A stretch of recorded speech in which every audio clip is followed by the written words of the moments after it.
என் வயித்துல தலகாணி வச்சு அத நானு கட்டிக்கின்னு அந்த கை கால்லாம் உதைச்சி எட்டி ஒதைக்கிற அனுபவத்தை பட்டு அழுது இருக்கேன் நான்.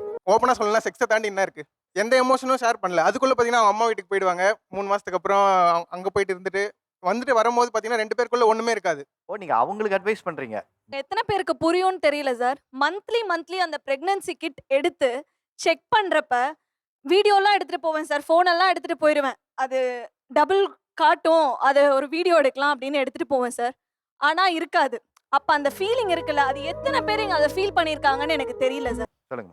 சார் பேபி வந்து பிளான் பண்ணி பெற்றுக்கணுன்றது வந்து ஃபர்ஸ்ட் ஃபினான்ஸ்ன்றது செகண்டரி தான் சார். என்னை பொறுத்த வரைக்கும் எமோஷனல் பாண்ட் ஃபர்ஸ்ட் கிரியேட் ஆகணும். அந்த 2 பேருக்குள்ள ஒரு அஷ்யூரிட்டி இருக்கணும். நான் உன் கூட தான் நான் இருப்பேன், என்ன ஆனாலும் சரி நான் உன் கூட சேர்ந்து நான் போராட ரெடி அப்படின்றத தாட் வந்துருச்சுன்னா ஆட்டோமேட்டிக்காக வந்து பேபி நல்லாவே இருக்கும். எங்களுக்கு 6 மந்த்ல பேபி இருக்காங்க. நாங்க பாத்தீங்கன்னா ஃபர்ஸ்ட்ல ரிலேட்டிவா இருந்தோம், ஃப்ரெண்ட் ஆனோம், லவ் பண்ணோம், அப்புறம் கல்யாணம் பண்ணோம். அதனால சீக்கிரமா பெத்துக்கிட்டோம். அப்ப நீங்க இந்த பக்கம்ல அந்த உட்காரணும். எல்லாமே உங்களுக்கு இயற்கையா இல்ல சார். நடந்து. இப்போ என் குழந்தை வந்து எங்கேயாச்சும் கூட்டு போனோம், எங்கேயாச்சும் போனோம்னா கூட எனக்கு வந்து கார்ல போனா தான் கம்ஃபர்டபுளா இருக்கு. ஆனா அந்த மாதிரி போக முடியல. அதனால நான் கொஞ்சம் ஃபீல் பண்றேன். இது இன்னும் 1 வருஷம் 2 வருஷம் தள்ளி போட்டுக்கலாமா அப்படின்னு நினைச்சேன். ஃபர்ஸ்ட் வந்து எல்லா எமோஷன்ஸும் ஹஸ்பண்ட் அண்ட் ஒய்ஃப்குள்ள வந்து ஷேர் ஆகணும். சார் இல்லை சார், எங்களுக்குள்ளே ஏகப்பட்ட சண்டை வந்தது இந்த பாப்பா பிறந்ததுக்கு அப்புறமா. நான் இவரை கவனிக்க முடியல, இவர் வந்து எனக்கு ப்ரியாரிட்டி கொடுக்கல, குழந்தைய தான் ஃபர்ஸ்ட் பார்த்துக்கிட்டு இருந்தாரு. ஸோ எனக்கு ஆட்டோமேட்டிக்காக வந்து அந்த மூட் ஸ்விங்ஸ் வந்துடும். இவனுக்கு நம்ம பிடிக்கலையோ, ஒரு பாப்பா தான் பிடிச்சிருக்கோ, ஒரு நம்ம மாறிட்டோமோ, நம்ம அசிங்கமா இருக்கோமோ, எனக்கு ஒரு இன்செக்யூரிட்டி வந்துருச்சு. லவ் மேரேஜ் பண்ணும்போது ஓகே, இவன் அப்பெல்லாம் நம்மள அப்படி பண்ணியிருக்கிறான், நல்லா கவனிச்சிருக்கிறான், மேபி பாப்பாவால அந்த அந்த ப்ரியாரிட்டி போது போல இருக்கு நான் நினச்சிக்கிட்டேன். இன்கேஸ் இது வந்துட்டு அரேஞ்ச் மேரேஜில் இது நடந்ததுன்னா பெரிய பிரச்சனை ஆயிடும் சார். மாப்பிள்ளைக்கு என்ன பிடிக்கல அப்படியே ஒரு மாதிரி பேசி பெரிய ட்ராமாவே ஆயிடும். நாங்க ஃபீல் பண்றோம். இப்போ அவங்க சொல்றாங்க லவ் பண்ண எனக்கு குழந்தை பஞ்சிச்சு மிஸ் அண்டர்ஸ்டாண்டிங் நத்திங். அவங்க லவ்வோட கிஃப்ட் சார் அது. அந்த குழந்தைய பார்க்கும்போது டே அது ஒன்ன மாதிரியே இருக்குடா, இது அவ்வளோ மாதிரியே இருக்கு, அவ்வளோ மாதிரியே இருக்கு அப்படி சொல்லும் போது அது ஒன்று சொல்லுவாங்க. இன்கேஸ் இன்னும் கொஞ்சம் ஃபியூச்சர்ல குழந்தை பிறந்து வளர்ந்துட்டுன்னு வச்சுக்கோங்களேன், ஏதாவது அப்பா அம்மாக்குள்ள சின்ன மிஸ் அண்டர்ஸ்டாண்டிங் வரும்போது உங்க அப்பாட்ட அதை சொல்லு, உங்க அம்மாட்ட சொல்லு, நீ சொன்னாதான் அவ கேட்பா. அந்த குழந்தை ஒரு கேட்வேவா இருக்கும் அவங்களுக்கு அண்டர்ஸ்டாண்டிங் வர்றதுக்கு. ஸோ அந்த குழந்தை வந்து இவங்களுக்கு டிஸ்டர்பன்ஸ் கிடையாது. இவங்க தான் இவங்க மனசளவில் இவங்களை மெச்சூரிட்டியாக கொண்டு வரணுமே தவிர குழந்தைய ஒரு காரணமா சொல்றாங்க. அரேஞ்ச் மேரேஜ் பண்றாங்க. அந்த டக்குன்னு கல்யாணம் பண்ண உடனே அந்த 3 மாசத்துக்குள்ள அவங்களுக்குள்ள என்னதான் இருக்கு? ஓப்பனா சொல்லலாம், செக்ஸை தாண்டி என்ன இருக்கு? எந்த எமோஷனும் ஷேர் பண்ணல. அதுக்குள்ள பாத்தீங்கன்னா அவங்க அம்மா வீட்டுக்கு போயிடுவாங்க. 3 மாசத்துக்கு அப்புறம் அங்க போயிட்டு இருந்துட்டு வந்துட்டு வரும்போது பாத்தீங்கன்னா 2 பேருக்குள்ள ஒண்ணுமே இருக்காது. ஓ, நீங்க அவங்களுக்கு அட்வைஸ் பண்றீங்க. நாங்க வந்து ஏற்கனவே பழகி கல்யாணம் பண்ணதுனால எங்க வாழ்க்கை புரிதலோட இருக்கு. அதனால அரேஞ்ச் மேரேஜ் எல்லாம் கொஞ்சம் பார்த்து உஷாரா பொறுமையா பொறுமையா குழந்தை பண்றது பெத்துக்க நல்லது. சொல்ல அட்லீஸ்ட் வரீங்க. ஒரு 1 இயர் ஆச்சு தள்ளி போட்டு பண்றது நல்லதுன்னு சொல்றேன் சார். இவங்கள மாதிரியே நானும் யோசிச்சேன். ஒரு 1 இயர் போஸ்ட்போன் பண்ணலாம். நம்ம லைஃப்ல கொஞ்சம் எகனாமிக்கல் ஸ்டெபிலிட்டி கொஞ்சம் வரும். அப்படிலாம் நினைச்சு பண்ணேன். 10 வருஷம் கழிச்சு தான் எனக்கு குழந்தையே பிறந்தது. அந்த 10 வருஷம் நான் எப்படி சொசைட்டியை ஃபேஸ் பண்ணி இருப்பேன். நானும் என் கணவரும் எல்லா விதமான ட்ரீட்மெண்ட் எடுத்தோம். கவுன்சிலிங் வரைக்கும் போயிட்டு வந்தோம். அந்த குரோமோசோம் அனாலிசிஸ் அப்படின்றது தான் ரொம்ப எக்ஸ்ட்ரீமான ஒரு ட்ரீட்மெண்ட். அதுக்கும் போயிட்டு வந்தோம். இதுக்கு மேல எங்களுக்கு குழந்தைன்ற வரம் இல்லைன்னு நினைச்சு விடும்போது அது எப்படி தானா கன்சீவ் ஆகி இன்னைக்கு என் டாக்டர் பிஹெச்டி பண்றா சார். ஆனா பாத்தீங்கன்னா என் கூட ஒர்க் பண்ற அத்தனை பேரும் அடுத்த ஜெனரேஷன், அதாவது அவங்க பேரன் பேத்தியை கொஞ்சற ஸ்டேஜ்ல என் பொண்ணு படிச்சுட்டு இருக்கா. இந்த 25 பேரால தான் இன்னைக்கு எல்லா இடத்துலயும் ஐவிஎஃப் சென்டரு ஒரு சாதாரண கிளினிக் மாதிரி ஓபன் ஆகியிருக்கு. அதுக்கு காரணம் இந்த 25 பேர் தான் சார் நான் சொல்லுவேன். திட்டமிட்டு குழந்தையை பெற்றுக்கொள்வது தேவையில்லை அப்படின்னு நீங்க ஏன் நினைக்கிறீங்க? எனக்கு மேரேஜ் ஆகி 1.5 இயர்ஸ் ஆச்சு சார். ஸோ அவங்க எத்தனை பேருக்கு புரியும்னு தெரியல சார். மந்த்லி அந்த பிரெக்னன்சி கிட் எடுத்து செக் பண்றப்ப வீடியோலாம் எடுத்துட்டு போவேன் சார். ஃபோன் எல்லாம் எடுத்துட்டு போயிருவேன். அது டபுள் காட்டும். அது ஒரு வீடியோ எடுக்கலாம் அப்படின்னு எடுத்துட்டு போவேன் சார். ஆனா இருக்காது. அப்ப அந்த ஃபீலிங் இருக்குல்ல, அது எத்தனை பேர் இங்க அதை ஃபீல் பண்ணியிருக்காங்கன்னு எனக்கு தெரியல சார். அந்த கிட் அத்தனையுமே இப்போ என் பீரோ போனா என் ட்ரெஸ் கடையில வச்சிருக்கேன் சார். ஒரு 12 கிட்டு 15 கிட் இருக்கும். ஸோ அதை பார்க்குறப்ப ஒவ்வொரு கிட்லையும் அந்த ஒரு லைன் இருக்கும். அது பார்க்குறப்ப அவ்வளோ கன்ஃபியூஷன். அது எத்தனை பேருக்கு இங்கே புரிஞ்சிருக்குன்னு எனக்கு தெரியல. அது நேச்சராக ஒரு நடக்கிற ஒரு ப்ராசஸ். அது ஒரு லவ்வால 2 பேருக்கும் உள்ள அண்டர்ஸ்டாண்டிங்கால நடக்கிற ஒரு விஷயம். அதையே இவங்க blue print, first face, second phase எதுக்கு இவ்வளோ ஒரு பிளான் பண்றாங்கன்னே தெரியல சார். கல்யாணம் பண்ணிட்டாங்க, குழந்தைய பெத்தாச்சுன்னு வைங்களேன். இப்போ வந்து நம்ம படிக்க வைக்கிறது வழக்கில் 2வது விஷயம்.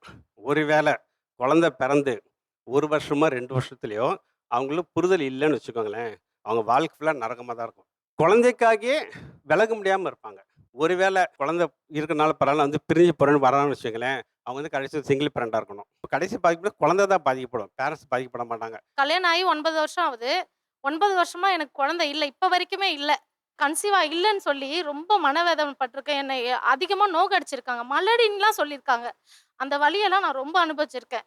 40 கார்டுக்கு மேல நான் வந்து வச்சு செக் பண்ணி அத பார்த்துட்டு பாத்ரூம்ல உட்காந்து அழுவேன். எனக்கு எப்ப குழந்தை பொறக்கும்? நம்ம எப்ப வாரிசு பெத்துக்க முடியும்? ஏன்னா எனக்கு வயசு ஆயிட்டே இருக்கு. எங்க வீட்டுக்காருக்கும் பிரச்சனை இல்ல, எனக்கும் பிரச்சனை இல்ல. ஆனா எங்களுக்கு குழந்தை பொறக்கல. என் வயித்துல தலகாணி வச்சு அத நானு கட்டிக்கின்னு அந்த கை கால்லாம் உதைச்சி எட்டி உதைக்கிற அனுபவத்தை பட்டு அழுதுருக்கேன் நான். அது உணர்வா நான் வந்து தலகாணியா பார்க்கல. அது ஒரு குழந்தையா தானே பார்த்தேன். எல்லா விதமான இப்போ ட்ரீட்மெண்ட் எடுத்தும் அதற்கு சாத்தியம் நான் இல்லாம எல்லாமே பார்த்துட்டேன்.